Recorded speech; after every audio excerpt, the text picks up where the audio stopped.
और यूक्रेन युद्ध के अगले 24 घंटे कैसे होने जा रहे हैं, इसकी पूरी रिपोर्ट है हमारे पास। खेरसोन में बहुत बड़े हमले का अलर्ट जारी कर दिया गया है, लेकिन सबसे पहले आप देखिए पुतिन की वो हथियार फैक्ट्री जिसने ज़ेलेंस्की के दिल में डर बैठा दिया है।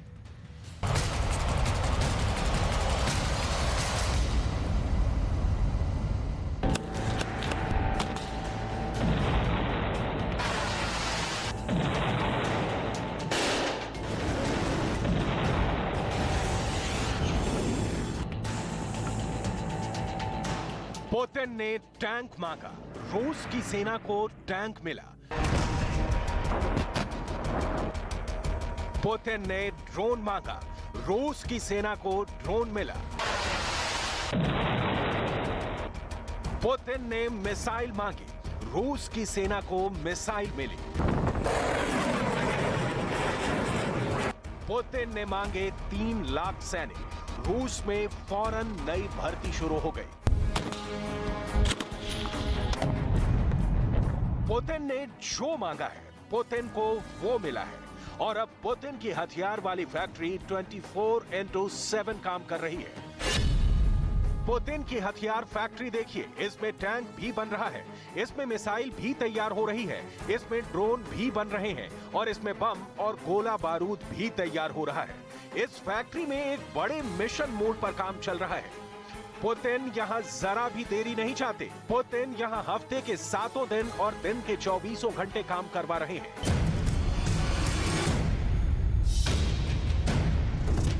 पुतिन की हथियार फैक्ट्री में क्या क्या बन रहा है, कौन कौन से हथियार तैयार हो रहे हैं, इसकी पूरी डिटेल आपको बताएंगे। ये ऐसी डिटेल है जिस पर ज़ेलेंस्की से ज्यादा नजर बाइडेन की है, नाटो देशों की है, क्योंकि यहां का प्रोडक्शन रेट तय करेगा कि पुतिन का युद्ध कितने दिन चलेगा।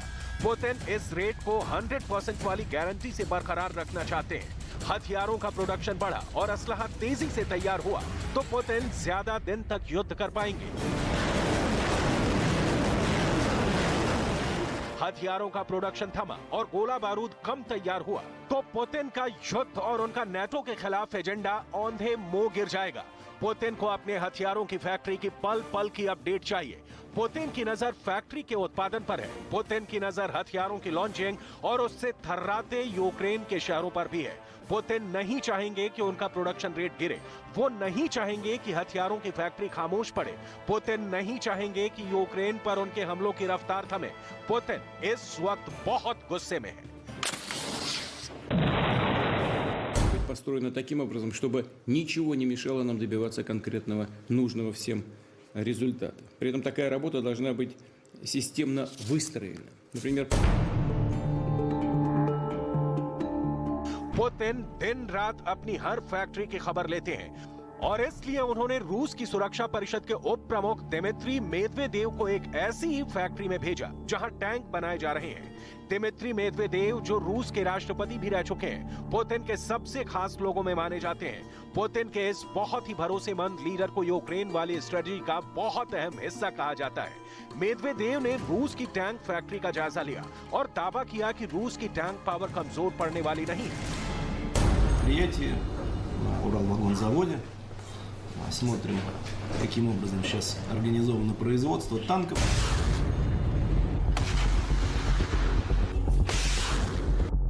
यूक्रेन का युद्ध 9वें महीने में चल रहा है। रोज बड़े पैमाने पर मिसाइल और बाकी हथियार खत्म हो रहे हैं। इसमें कोई शक नहीं कि पुतिन इस वक्त हथियारों की सप्लाई को लेकर बहुत ज्यादा प्रेशर में है। यूक्रेन के रक्षा मंत्रालय का दावा है कि उसने इस युद्ध में अब तक रूस के 2700 से ज्यादा टैंक तबाह कर दिए हैं। बख्तरबंद गाड़ियों की तादाद 5500 से ज्यादा है। पुतिन की 1700 से ज्यादा तोप और बाकी आर्टिलरी खत्म की जा चुकी है। ज़ेलेंस्की रूस की तरफ से दागी गई करीब 400 क्रूज मिसाइल भी गिरा चुके हैं। ज़ेलेंस्की के दावे और रूस के तबाह हुए हथियारों की फहरिस्त आगे दिखाएंगे। इससे पहले एक बार फिर बता दें कि आंकड़ा ज़ेलेंस्की ने दिया है और रूस ने इसकी पुष्टि नहीं की है। дуже добре спрацювали наші повітряні сили та усі, хто задіяний у захисті неба. Більшість об'єктів, які терористи визначили собі за мішені, вдалося врятувати. Тільки за цей ранок терористи застосували для масованого удару 55 крилатих ракет, із них 45 збито.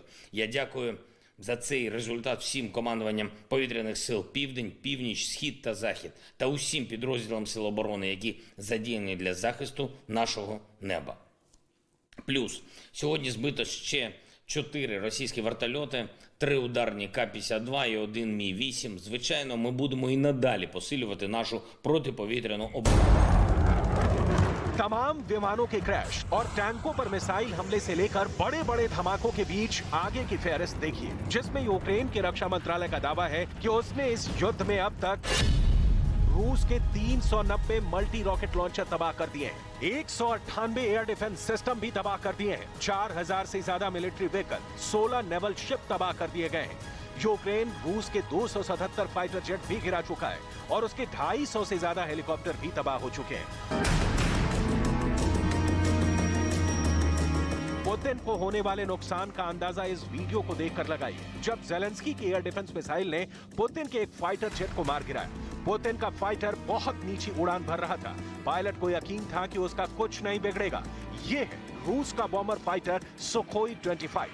ये जहाज यूक्रेन की फॉर्मेशन को बहुत ज्यादा नुकसान पहुंचा चुका है।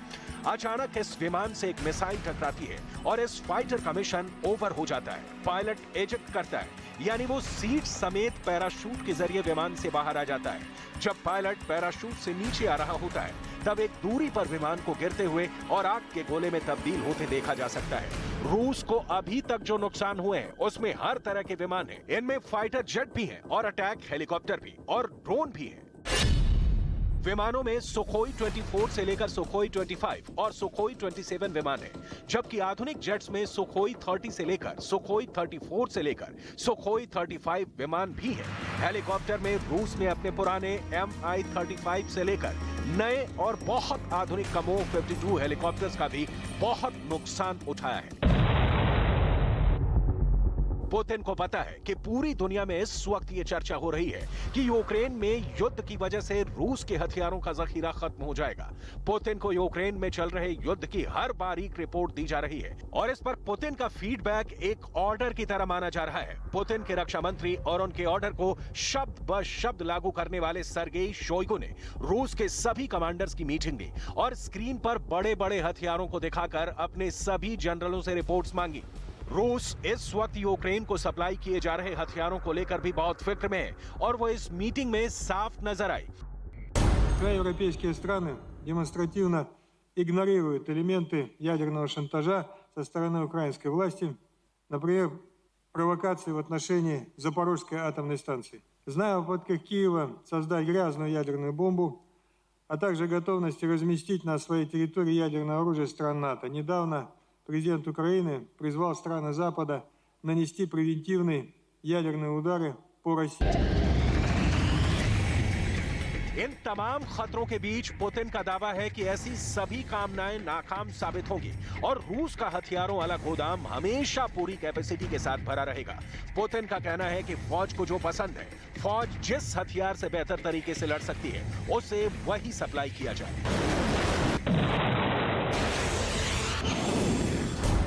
Для примера, по каждому элементу экипировки должно быть учтено мнение тех, кто непосредственно использует эту экипировку.